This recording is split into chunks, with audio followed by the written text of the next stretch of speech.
Bonjour, nous allons revoir comment comparer, ranger, encadrer ou intercaler des nombres décimaux. Je vous rappelle brièvement ce que signifie comparer des nombres décimaux. Cela signifie dire si l'un est plus petit, plus grand ou s'ils sont égaux. Pour comparer des nombres décimaux, à ce moment-là, on va commencer par comparer les parties entières. Si les parties entières sont différentes, c'est-à-dire qu'il y en a une qui est supérieure ou inférieure à l'autre, à ce moment-là, on a comparé les nombres. Si par contre elles sont égales, il va falloir passer au premier chiffre après la virgule, c'est-à-dire on va comparer les chiffres des dixièmes. Même chose, un des chiffres des dixièmes qui est inférieur ou supérieur à l'autre, à ce moment-là, le nombre est comparé. S'ils sont égaux, il va falloir passer au deuxième chiffre après la virgule, à savoir on compare le chiffre des centièmes. Et on continue ainsi. Par exemple, si nous voulons comparer 6,49 et 7,1. Première chose, on compare les parties entières. La partie entière du premier nombre est 6. La partie entière du deuxième nombre est 7. On peut dire que 6 est inférieur à 7. Donc on va pouvoir dire que 6,49 est inférieur à 7,1. Passons à notre deuxième exemple. 9 et 5 centièmes à comparer avec 9 et 47 millièmes. Même chose, on commence par les parties entières. La partie entière du premier nombre est 9. La partie entière du deuxième nombre est 9. 9 est égal à 9. À ce stade, on ne peut pas terminer la comparaison entre les deux nombres. On va donc passer au chiffre des dixièmes. Pour éviter les erreurs, on peut, comme pour les nombres entiers, utiliser notre tableau de numération de façon à avoir les chiffres de même rang, de même valeur dans le nombre, alignés correctement. Maintenant qu'ils sont bien l'un en dessous de l'autre, on a bien les chiffres de même rang qui sont alignés les uns avec les autres. On retrouve bien les parties entières qui sont égales, on passe donc au chiffre des dixièmes, le premier chiffre après la virgule. On a 0 dixième pour les deux nombres, donc les chiffres des dixièmes sont égaux. On passe donc au chiffre des centièmes, le deuxième chiffre après la virgule. Ici, nous avons 5 centièmes et là 4 centièmes. Donc on peut comparer 5 centièmes, il est supérieur à 4 centièmes. Donc on peut comparer les deux nombres maintenant. 9 et 5 centièmes est supérieur à 9 et 47 millièmes. Le fait de pouvoir comparer va nous permettre de ranger dans l'ordre croissant.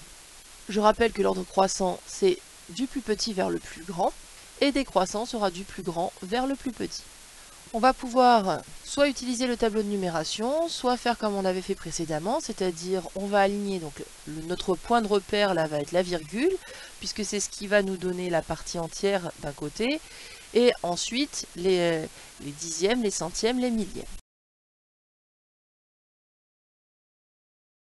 On peut s'aider ici en alignant bien nos chiffres de même rang. On va avoir donc à ranger 4 nombres dans l'ordre croissant. On va commencer par comparer les parties entières. Les parties entières, eh bien nous voyons tout de suite que le plus grand, ça va être 12,1. Pourquoi 12,1 ? Parce qu'il a une dizaine alors que les autres ont 0 dizaine.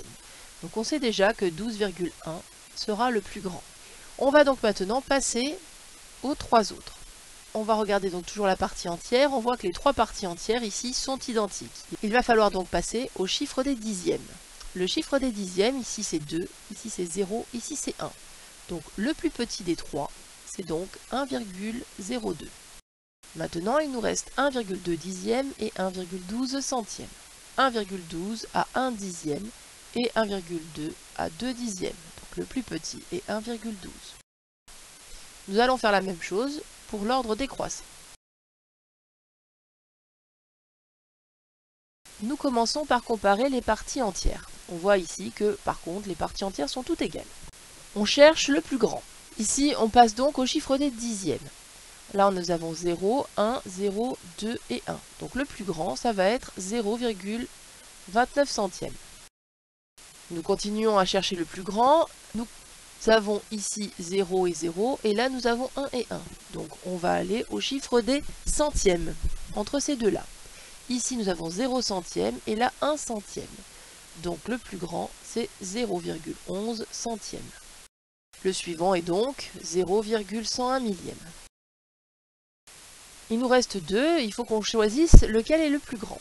Donc au niveau des chiffres des dixièmes, nous avons l'égalité. Nous passons donc au chiffre des centièmes.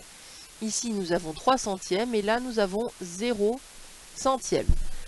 Le plus grand des deux est donc 0,32 millième. Et le plus petit est donc 0,9 millième. Revoyons ce que signifie encadrer. Alors encadrer, c'est trouver un nombre inférieur, un nombre supérieur à une précision demandée. Par exemple, nous voulons encadrer 7,54 à l'unité. 7,54, eh bien on doit trouver un nombre inférieur, un nombre supérieur.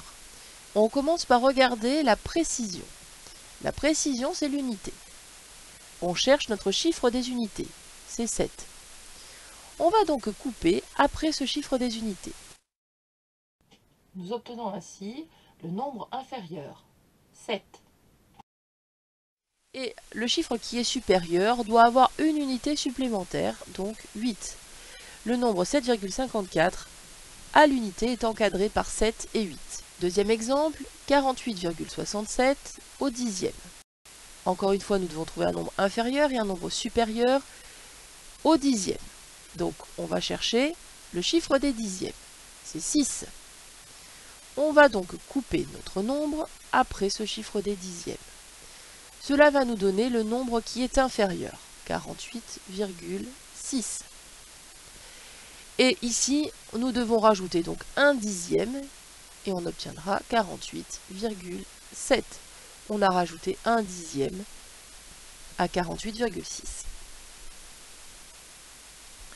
Pour intercaler un nombre, eh bien ça veut dire qu'on doit trouver un nombre compris entre les deux qu'on nous donne. Par exemple, ici on vous donne 2 et 3, et on doit trouver un nombre qui doit être compris entre 2 et 3. On peut s'aider de la droite graduée. Si on veut un nombre compris entre ces deux nombres, il va falloir que l'on passe à une fraction de notre unité. On l'a partagé en 10 parts égales. Comme il doit être compris entre 2 et 3, forcément ça va être 2, quelque chose. Donc le 2, il est obligatoire. Et ensuite, eh bien, on va pouvoir mettre exactement ce que l'on veut. Après la virgule, on pourra mettre ce que l'on veut à partir du moment où on ne met pas que des zéros. On va pouvoir mettre, par exemple, 2,2. On peut mettre 2,1, 2,6, 2,627. La seule chose qui est obligatoire, c'est qu'on doit avoir 2 virgules au départ et que la partie décimale ne soit pas nulle. Maintenant, intéressons-nous donc au deuxième problème. On cherche à intercaler un nombre compris entre 4,8 et 4,9. Si on regarde sur notre droite graduée, 4,8 c'est 4 et 8 dixièmes, donc c'est 4 plus 8 petites graduations. Donc 4,8 est là, 4,9 est là. On va faire un petit zoom sur cette partie-là. Je zoome un petit peu pour que ce soit plus gros et je partage en 10 parts égales la partie qui est entre 4,8 et 4,9. Cette fois-ci, chaque petite part correspond à 1 dixième partagé en 10 parts égales. Ça correspond à 1 centième. On peut par exemple mettre 7 comme chiffre des centièmes. Mais on aurait pu mettre 4,801, 4,83. Voilà, c'est terminé pour ces petits rappels.